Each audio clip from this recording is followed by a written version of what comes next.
ஆண்டவர் இயேசுவிலே எனக்கு பிரியமான சகோதர சகோதரிகளே, புனித அந்தோணியாருடைய திருவிழாவை இன்று நாம் சீரும் சிறப்புமாக தொடங்க இருக்கின்றோம். திருப்பலி முடிந்தவுடன் புனிதருடைய கொடியேற்றம் நிகழ இருக்கின்றது. இந்த மாபெரும் விழாவுக்கு ஆயிரக்கணக்கான மக்கள் திரண்டு வந்திருக்கின்றீர்கள். உங்கள் அனைவருக்கும், இங்கே இருக்கக்கூடிய தந்தையர்களுக்கும் திருவிழா நல்வாழ்த்துக்களை உரித்தாக்கிக் கொள்கின்றேன். Happy feast. இன்று நம்முடைய திருத்தல அதிபர் அவரிடம், ஃபாதர், நான் என்ன தலைப்பில் மறைவுரை ஆற்ற வேண்டும் என்று கேட்டேன். தந்தை அவர்கள் சொன்னார்கள், நீங்கள் எடுத்துக்கொள்ளுங்கள் தலைப்பை என்று சொன்னார்கள். பிறகு நான் யோசித்து பார்த்தேன், இன்று நிச்சயமாக மக்கள் அதிகமாக இருப்பார்கள், அதுவும் தவக்காலத்தில் இருக்கிறோம், ஒரு பொருத்தமான தலைப்பை நாம் எடுக்க வேண்டுமே என்று யோசித்து,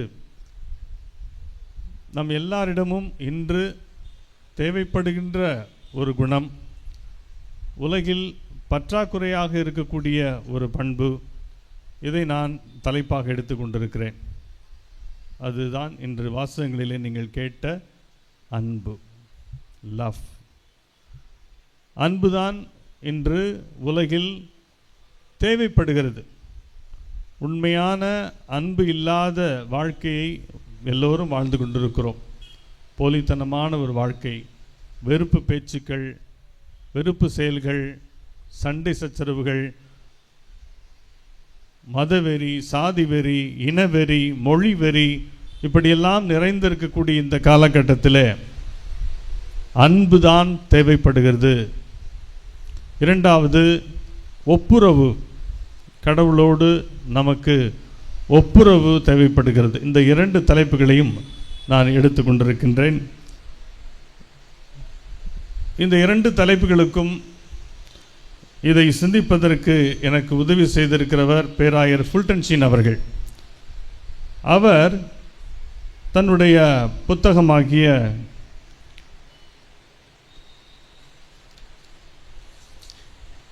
From the Angels Blackboard என்ற அந்த புத்தகத்தில் எப்படி உலகில் மக்கள் அன்பு செய்கிறார்கள் என்று அவர் 4 விதங்களை குறிப்பிடுகிறார்.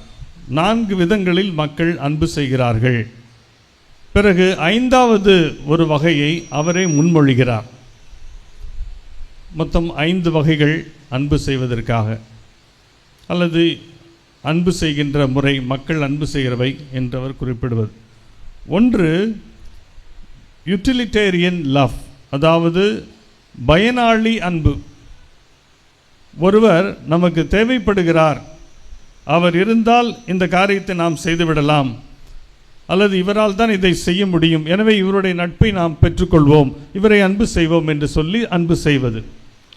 அந்த அன்பு ஒரு கொஞ்சம் காலத்திற்கு இருக்கும். அந்த நபர் பிரிந்து விட்டாலோ அல்லது அவர் இறந்து விட்டாலோ அந்த நட்பு, அன்பு முடிந்துவிடும். அவ்வளவுதான், அவரால் ஒரு பயனும் இருக்காது. அப்போது பயனுக்காக அன்பு செய்வது.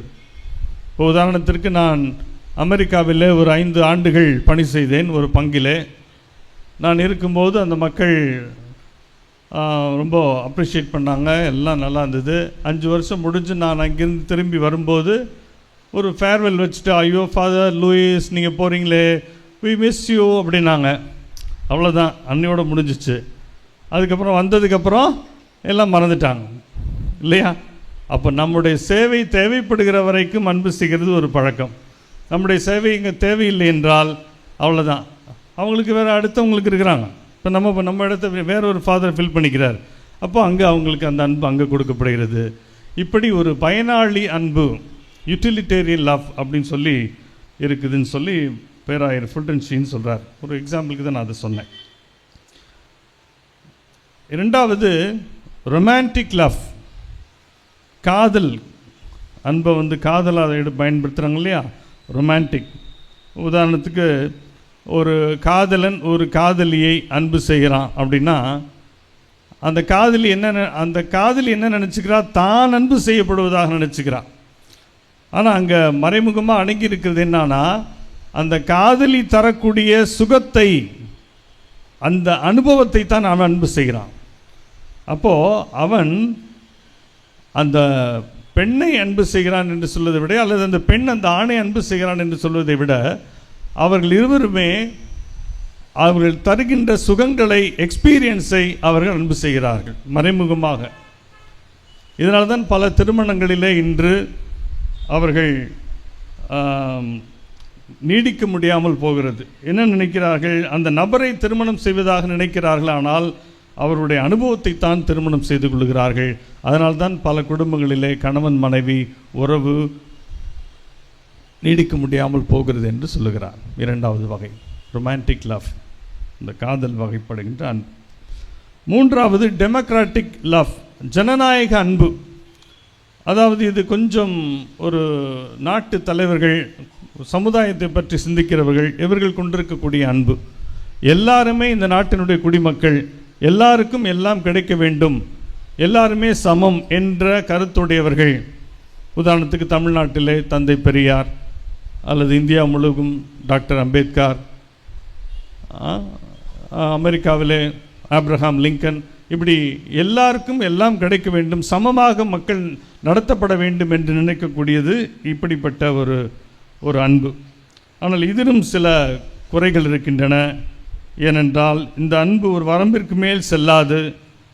அரசியல் நேரங்களில் போட்டிகள் அதிகரிக்கும் போது இது தளர்ந்துவிடும் என்று சொல்லப்படுகிறது. பிறகு த ஹியூமானிட்டேரியன் லவ், அதாவது மனிதாபிமான அன்பு.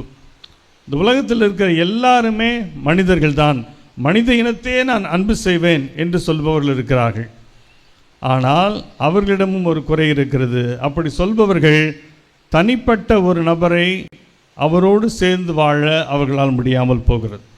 எல்லாரையும் மனுக்குலத்தையே அன்பு செய்கிறேன் என்று சொல்வார்கள், ஆனால் தன்னோடு வாழக்கூடிய அல்லது தன்னுடைய வீட்டிலே வாழக்கூடிய ஒரு நபரை அன்பு செய்ய மாட்டார்கள்.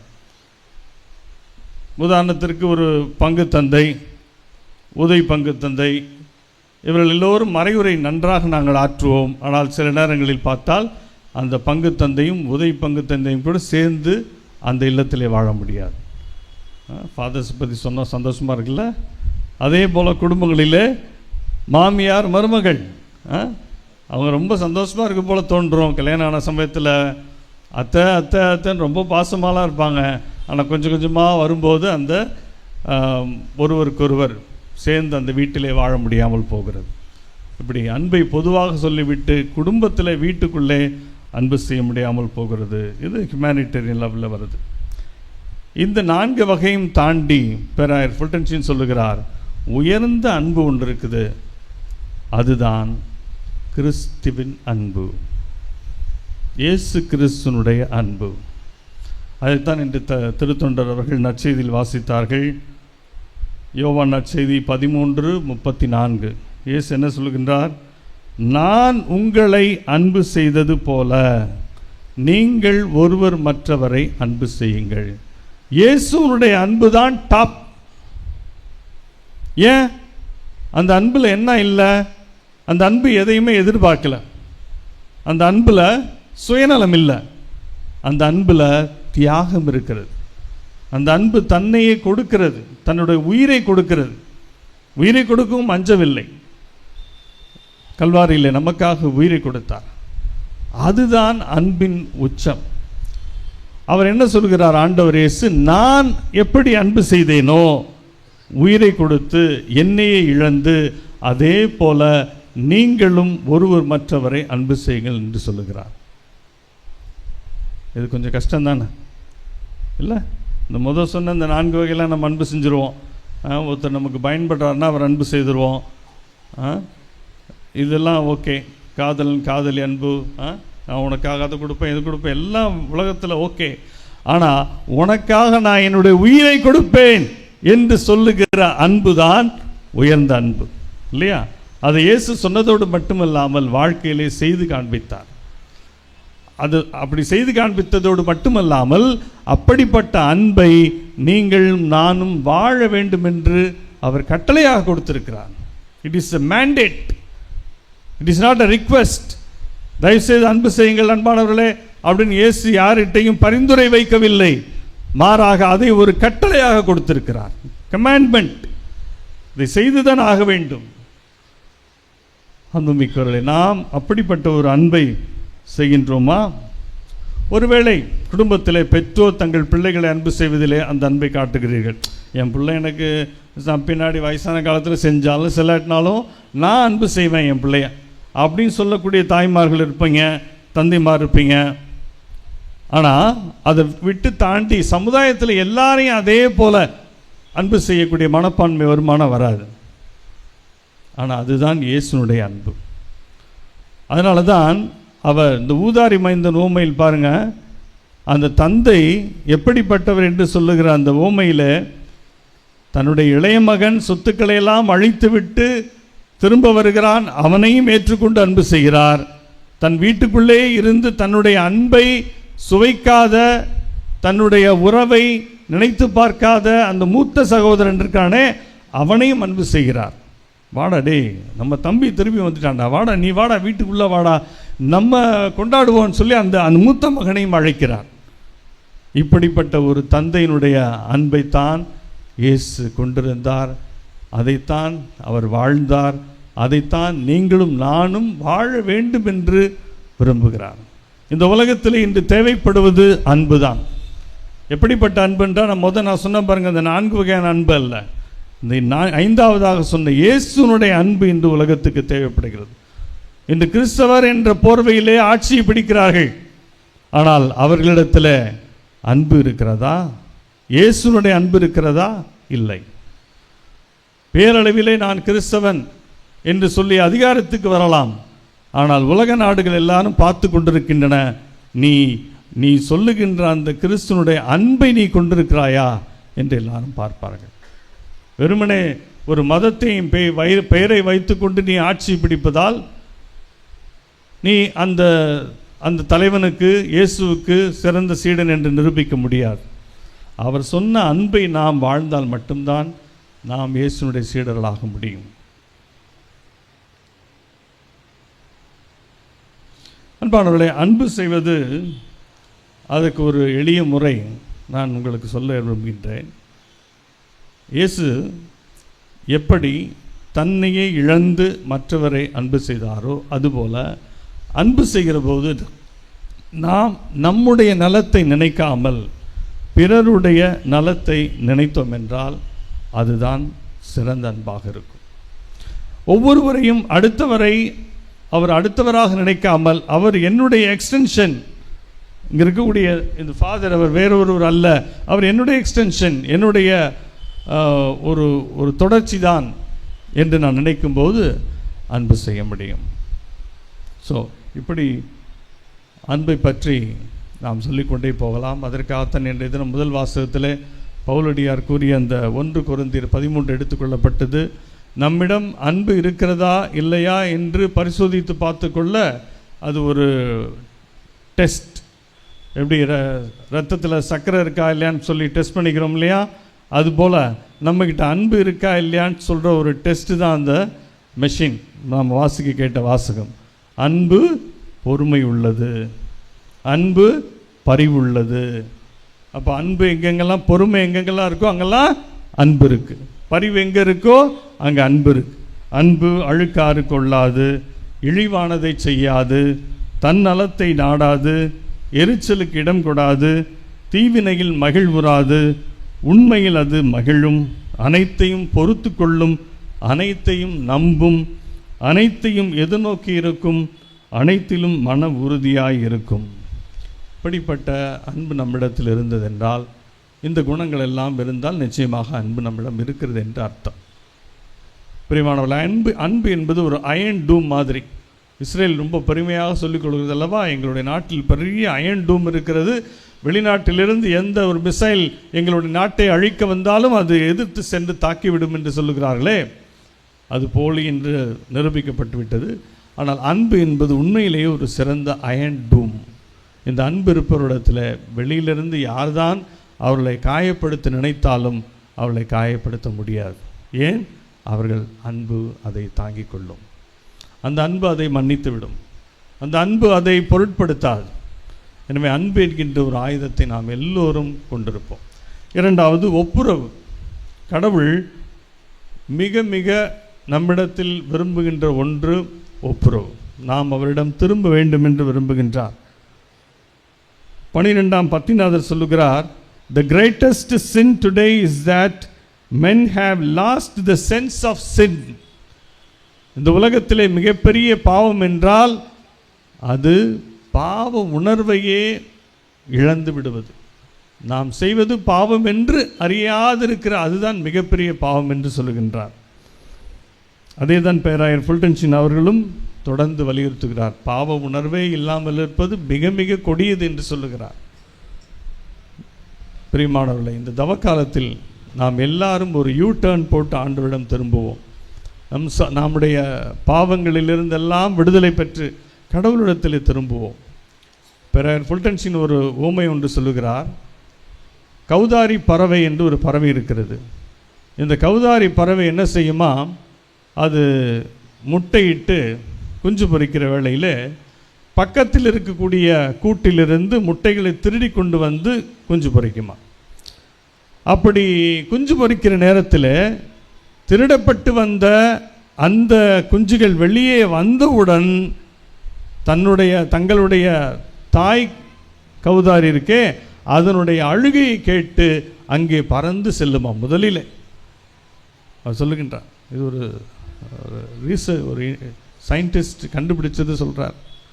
அந்த அழுகின்ற தாயினுடைய குரலை கேட்டு அந்த குஞ்சுகளெல்லாம் முதல்ல அங்கே தான் பறந்து போகுமா. அதுபோல் கடவுள் நம் ஒவ்வொருவரிடத்திலும் அவரிடம் நாம் எல்லோரும் திரும்பி வர வேண்டும் என்ற ஒரு தேடுதலை வைத்திருக்கிறார். எவ்வளவு தான் பாவம் செய்து போனாலும் பரவாயில்லை, அவரிடத்தில் திரும்பி வருவதற்கான ஒரு தேடலை நம் ஒவ்வொருவருக்குள்ளும் ஆண்டவர் வைத்திருக்கிறார். எவ்வளோ பெரிய பாவி புனித அகுஸ்தினார். அவருடைய வாழ்க்கையிலே ஒரு யூட்டர்ன் அமைந்ததல்லவா.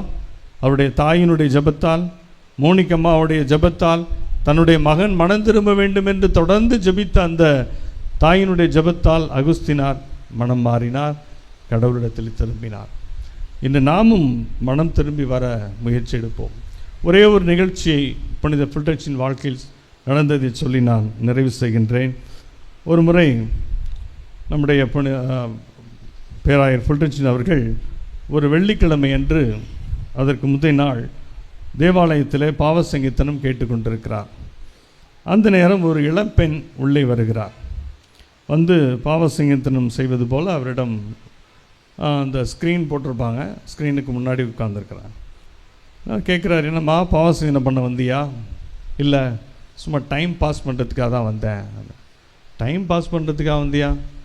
ஆமாம், நான் ஆக்சுவலாக பாவசங்கீதனம் பண்ண வரல, வெளியில் எங்கள் அம்மா நிற்கிறாங்க, நான் பாவசங்கீதனம் பண்ணணுன்னு சொல்லிட்டு என்னை ஃபோர்ஸ் பண்ணி உள்ளே தள்ளிட்டாங்க, அதனால் நான் சும்மா டைம் பாஸ் பண்ண தான் வந்திருக்கேன் அப்படின்னாலாம். உடனே அவர், சரிம்மா இந்த ஸ்க்ரீனை விளக்க முடியுமா, நான் உன்னை பார்க்கணுமே அப்படின்ட்டார். ஓகே அப்படின்னு சொல்லி ஸ்க்ரீனை விளக்கணுன்னா அந்த பெண்ணை பார்த்தோன்னே ஃபுல்டன்ஷின் சொல்லிட்டார், அம்மா நீ ஒரு ஸ்ட்ரீட் வாக்கர். அது நியூயார்க்கில் வந்து ஸ்ட்ரீட் வாக்கர் அப்படின்னா விபச்சாரி. நீ விபச்சாரிம்மா, நீ ஒரு விபச்சார வேலை செய்துட்ருக்கிற, ரைட்டா? உடனே அவன் எஸ் ஃபாதர், ஏன்னா அப்போ பிஷப் ஆவலவர் ஃபாதராக இருக்கார். எஸ் ஃபாதர் அப்படின்னு. அப்போ இதை நான் பாவசங்கீதனம் எடுத்துக்கலாமா அப்படிங்கிறா. நோ, நான் பாவசங்கீதனம் பண்ண வரல அப்படிங்கிறார். அவர் எவ்வளோ கன்வின்ஸ் பண்ணி பார்க்குறாரு இந்த பொண்ணை பாவசங்கீதனம் பண்ண வைக்க. இவன் முடியல, கிளம்பி போகிறான். அப்போ சொல்கிறார், போயிட்டு தயவுசெய்து வெளியில் போனோன்னே திவ்ய நற்கனைக்கு முன்னாடி ஒரு கிராதி இருக்குது, அங்கே போய் முழங்கால் பட்டு கொஞ்ச நேரம் ஜெபம் பண்ணிட்டு போமா அப்படிங்கிறார். ட்ரை பண்ணுறேன் அப்படின்னு சொல்லிட்டு போயிட்டா வெளியில். இவர் காலையில் பாவசங்கீதனம் முடிச்சுட்டு வெளியே வர்றாரு, அந்த படிக்கட்டில் உட்காந்துருக்கிறான். அப்பவும் கேட்குறார், அம்மா ஒரு அரை மணி நேரம் பேசுகிறார், நீ பாவசங்கீதனம் பண்ணுறதுக்கு முயற்சி பண்ணுறியா? முடியாதுன்னு சொல்லிட்டு போயிட்டான். இவர் என்னடா அது, இந்த பொண்ணு இவ்வளோ அடமெண்ட்டாக இருக்கேன்னு சொல்லிட்டு சாயந்தரம் கோயிலுக்கு வந்து பாவசங்கீதனம் கேட்க வந்தப்போ வந்த மக்கள் எல்லாத்துக்கிட்டையும் அவர் சொல்லியிருக்கிறாரு, ஒரு பாவி மனம் திரும்ப ஒரு ஜெபமாலை சொல்லுங்கள் அப்படின்னு சொல்லியிருக்கிறார். அப்போ எல்லாரும் சரி ஃபாதர் சொல்கிறேன், ஆனால் ஒரே ஒருத்தர் மட்டும் சொல்லலையாம். பரவாயில்ல, அது அவரோட கதையில் சொல்கிறார். நைட்டு 9 மணி ஆயிடுச்சு, அன்றைக்கி வியாழக்கிழமை நைட்டு 9 மணி ஆயிடுச்சு. இவர் முடிவு பண்ணுறார், நம்ம வீட்டுக்கு போக வேணாம், ஃபாதரோட இல்லத்துக்கு போக வேணாம், இங்கேயே இருந்து இந்த பொண்ணுக்காக வேண்டிக்குவோம் அப்படின்னு சொல்லி 9 மணிலேருந்து நைட்டு 12 மணி வரைக்கும் முழங்கால் படிக்கிட்டு கோயிலில் வேண்டிக்கிட்டே இருந்திருக்கிறார். 12:30 மணிக்கு கோயிலுடைய பின் கதவு சத்தம் கேட்குது. கதவு இவருக்கு பயம். ஒரு போலீஸ் தான் நைட்டில் அங்கே ஸ்டேட்ஸில் 1 மணி நேரத்துக்கு ஒரு தடவை போலீஸ் ரவுண்டு வந்துக்கிட்டே இருப்பான். போலீஸ் தான் வந்து லைட் எரியுதுன்னு பார்த்துட்டு செக் பண்ண வராங்க போல சொல்லி திரும்பி பார்க்குறாரு. இந்த பொண்ணு வரா. 12:30 மணிக்கு வந்தோடனே பாவசங்கத்தனை பண்ணுறான். இது அவருடைய வாழ்க்கையில் நடந்தது. இப்படி பாவசங்கத்தனை கேட்குற ஒரு பழக்கம் குறைஞ்சி போச்சு அப்படின்ற குற்றச்சாட்டை மக்கள் வைக்கிறீங்க. மக்கள் பாவசங்கத்தினத்துக்கே வர்றதில்லை அப்படின்ற குற்றச்சாட்டை நாங்கள் உங்கள் மேலே வைக்கிறோம். இப்படி நம்ம ஒருத்தர் நாம் குற்றம் சாட்டிக்கிட்டே இல்லாமல் நீங்களும் முயற்சி எடுங்க, நாங்களும் முயற்சி எடுக்கிறோம்.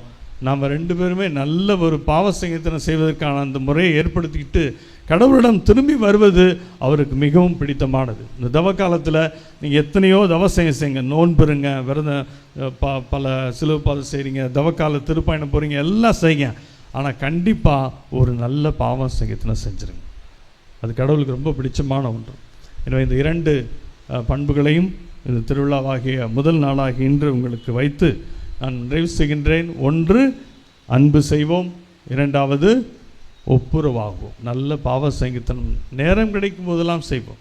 புனித ஜோன் ஆஃப் ஆர்க் பிரான்ஸ் நாட்டில் 13 வயது சிறுமி ஒரு நாளைக்கு 9 முறை பாவ சங்கீதனை செய்வானாம்.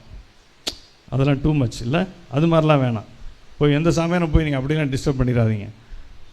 9 முறை ஒரு நாளைக்கு பாவ சங்கீதம் பண்ணுவாலாம் ஜோன் ஆஃப் ஆர்க். அது மாதிரிலாம் வேணாம்.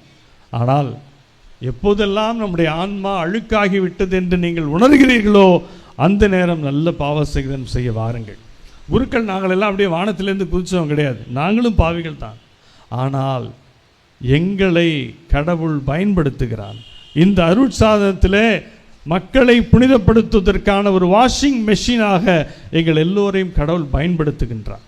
எனவே ஒரு பாவசங்கத்தின தொட்டிலே குருவானவர் அமர்ந்திருக்கிறார் என்றால் அங்கு இயேசு இருக்கிறார் என்று உணர்ந்து சென்று நல்ல பாவசங்கத்தினம் செய்யுங்கள்.